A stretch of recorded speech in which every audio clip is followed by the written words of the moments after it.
الحمد لله نحمده ونستعينه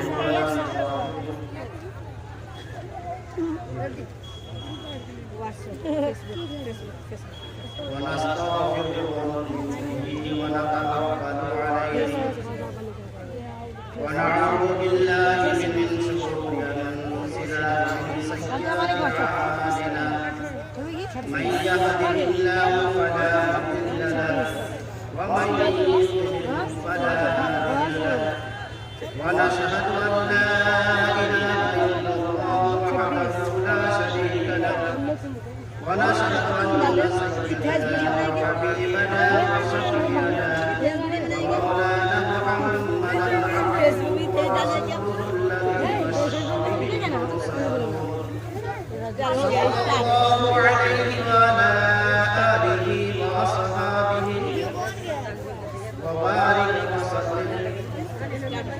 اعوذ بالله من الشيطان الرجيم. بسم الله الرحمن الرحيم. وما ارسلناك الا رحمة للعالمين. وقال النبي صلى الله عليه وسلم المجاهد من جاهد نفسه في طاعة الله. ایکو جگدیشورا ایکو جگت گرو سرو اوتار سرو دھرم نرنگ ستر سمنن پرانا کتے نور محمد تتے نبی رسول نام قدرت ایک کر دی گئے سبور سسپریکا شکرم اقایم اقرارم اشنابرم سدھم اقاپدم کبھی منیشی پریو سویو اوم جناب نراشنسائستوشیتے سنسانوتیم چکرم آروشمیستمینے قل هو الله احد الله الصمد لم يلد ولم يولد ولم يكن له كفوا احد. Thereafter I will not tell much video for the prince of this world contradicting me, but the comforter, the Holy Ghost, which the Father I will send my name is Shaddai. لا الہ اغنی پاپم اللہ پرمامدم اتابنی کن پراب ہوئے جسے نام محمد.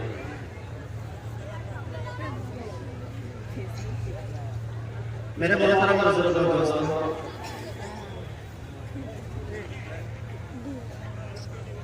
اس ارریہ کے سرزمین کی اور یہاں کے رہنے والوں اور اس سرزمین سے محبت کرنے والوں کا ایک بڑا خوش نصیبی یہ علاقہ بلوچی ہے، جو آپ کے مدرسے کے محتمم صاحب قاری فیروز صاحب اور قاری نوشاد صاحب قاری انوار صاحب کے ان کے باتوں میں میرٹھ کے اور ہندوستان کے جگہ جگہ سے علماء کو جمع کرنا اور آپ کے اس سرزمین پر لانے کا جو کام ہے وہ آسان نہیں ہے، لیکن قاری فیروز صاحب دامت برکات العالیہ جو محبت اور چہرے پر جو مسکراہٹ اور ان کی محنت کو دیکھ کر تمام علماء کرام مفتیان کرام اپنے اپنے علاقے کو، اپنے دوست احباب کو اور اپنے بچوں کو چھوڑ کر وہ آپ کی محبت میں آ کر آپ کے سامنے مخاطب ہو کر کچھ بیان کریں گے. اسٹیج پر بڑے بڑے علماء ہیں، محدث ہیں، حضرت مولانا مفتی فہیم صاحب دامت برکات العالیہ، حضرت مولانا مفتی عالم صاحب دامت برکات العالیہ، مولانا مفتی محمد آزاد